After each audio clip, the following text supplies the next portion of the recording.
Olá pessoal, hoje vamos relembrar a implacável seleção brasileira de 1982, porém, não esqueça de deixar seu like e de se inscrever para ajudar o canal. A edição de 1982 da Copa do Mundo marcou a 12ª participação da seleção brasileira de futebol nessa competição. É o único país a participar de todas as edições do torneio da FIFA, fato que persistirá até pelo menos a edição da Copa de 2022. O treinador foi Tele Santana e o capitão Sócrates. O Brasil terminou na 5ª colocação. A seleção comandada por Tele deu muita sorte no sorteio das eliminatórias. Com um elenco repleto de grandes jogadores como Éder, Falcão, Júnior, Paulo Isidoro, Reinaldo, Sócrates e Zico, os brasileiros tinham pela frente as fracas Venezuela e Bolívia. No entanto, a seleção brasileira teve certa dificuldade para vencer os venezuelanos, em Caracas, e os bolivianos em La Paz. No Brasil, foram 2 vitórias tranquilas. No primeiro compromisso, o time canarinho bateu a Bolívia. No último encontro, já classificada para o Mundial, a seleção goleou a Venezuela. Com 4 vitórias em 4 jogos, o Brasil confirmou sua participação pela 12ª vez seguida em uma Copa do Mundo. Classificado para o Mundial da Espanha, a seleção brasileira fez uma excursão vitoriosa pela Europa e venceu em Wembley, pela primeira vez em sua história, a Inglaterra 1-0, gol de Zico. Depois passou pela França em Paris, 3-1, e pela Alemanha Ocidental em Stuttgart, 2-1. Primeira fase. A Copa do Mundo de 1982 foi disputada com 24 seleções. Os participantes foram divididos em 6 grupos de 4. Os 2 primeiros de cada chave avançavam para a segunda fase. Cabeça de chave, a seleção brasileira caiu no grupo F, junto com a União Soviética, Escócia e Nova Zelândia. União Soviética. A estreia da seleção brasileira diante dos soviéticos, em Sevilha, ficou um pouco aquém das expectativas. Com a defesa brasileira falhando em várias oportunidades, a União Soviética abriu o placar com Andrei Bal, aos 33 minutos do primeiro tempo, após falha do goleiro Valdir Pérez, que não conseguiu segurar o arremate. O Brasil só conseguia levar perigo à área soviética através de chuveirinhos facilmente neutralizados pelo goleiro Dazael. O árbitro espanhol Lamo Castilho ainda deixou de assinalar 2 pênaltis a favor da União Soviética, quando os soviéticos venciam por 1-0. Até que na metade final da partida, brilhou o talento individual dos brasileiros. A seleção pressionou os soviéticos até marcar o gol de empate aos 29 minutos, depois de Sócrates driblar 2 adversários e chutar forte de fora da área. A poucos minutos do final da partida, Paulo Isidoro cruzou a bola pela esquerda, que Falcão deixou passar entre as pernas e sobrou para Éder Aleixo. O atacante do Atlético Mineiro dominou a bola e chutou forte, sem deixá-la cair, e marcou o gol da vitória brasileira. Segunda fase. Nesta etapa, os classificados foram divididos em 4 grupos de 3 seleções, e o primeiro colocado de cada chave avançava para as semifinais. A seleção brasileira caiu no grupo 3, com a Argentina e Itália. Mas o sonho do tetracampeonato esbarrou no atacante italiano Paolo Rossi, que buscava reabilitação pessoal, depois de quase nem disputar o Mundial, por seu envolvimento no escândalo da loteria esportiva italiana em 1980. No auge da carreira, ele foi condenado a 3 anos de suspensão ao se envolver em um esquema para forjar o resultado de um jogo de seu time, o Perugia.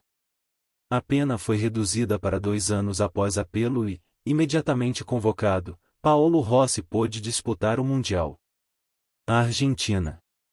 Na primeira partida da segunda fase, a seleção encarou sua grande rival Argentina, atual campeão mundial. Os hermanos contavam com a então promessa Diego Maradona, que disputava sua primeira Copa. Apesar de ter sido um jogo disputado, o Brasil praticamente não foi ameaçado pela Argentina. O primeiro gol do Screte Canarinho viria aos 11 minutos da primeira etapa.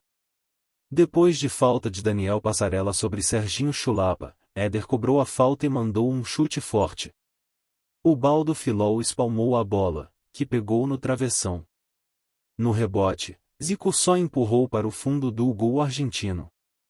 No segundo tempo, a seleção manteve o domínio sobre os arquirrivais. Após um toque de bola envolvente, Falcão recebeu passe livre na grande área.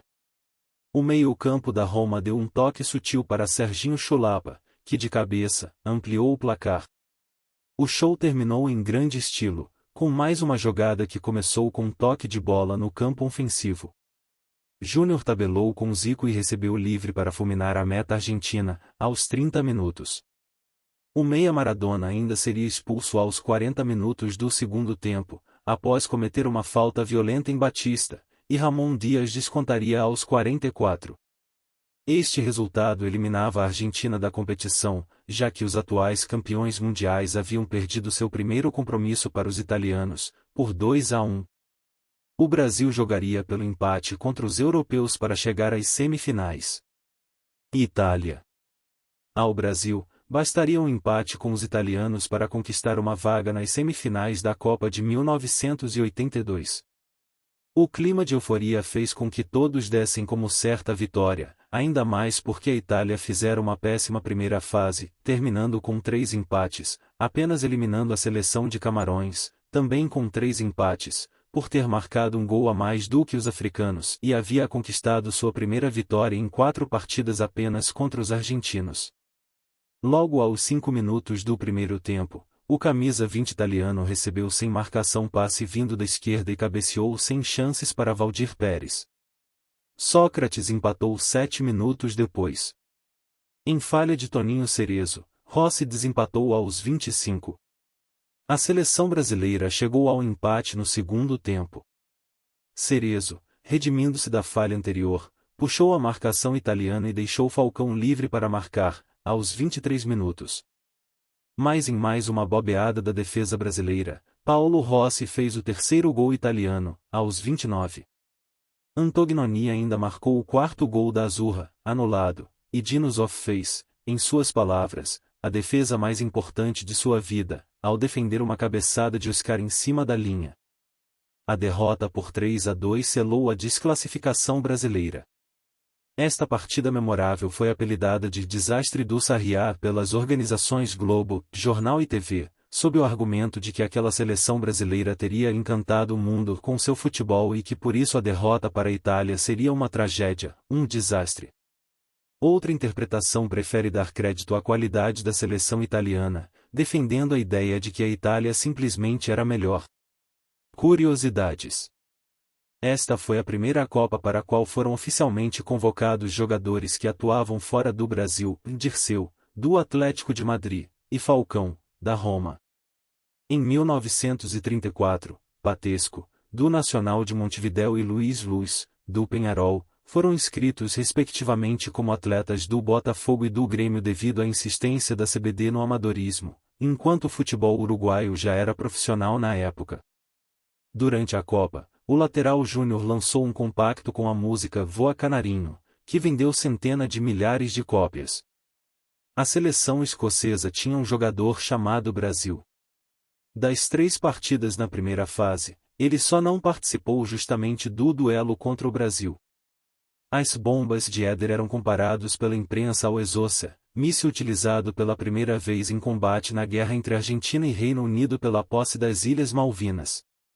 O estádio Sarriá, palco da eliminação da seleção brasileira no Mundial, foi demolido em 1997. O Espanhol, clube da cidade de Barcelona que usava o campo, estava endividado e vendeu o terreno. Paolo Rossi, o carrasco da seleção, tinha marcado na Copa de 1978. Apenas 3 gols, mesmo número de tentos marcados contra os brasileiros em 1982. Uma pena termos perdido a Copa com aquele elenco maravilhoso. Se gostou, comente, compartilhe e acione o sino de notificações. Um abraço e até o próximo vídeo.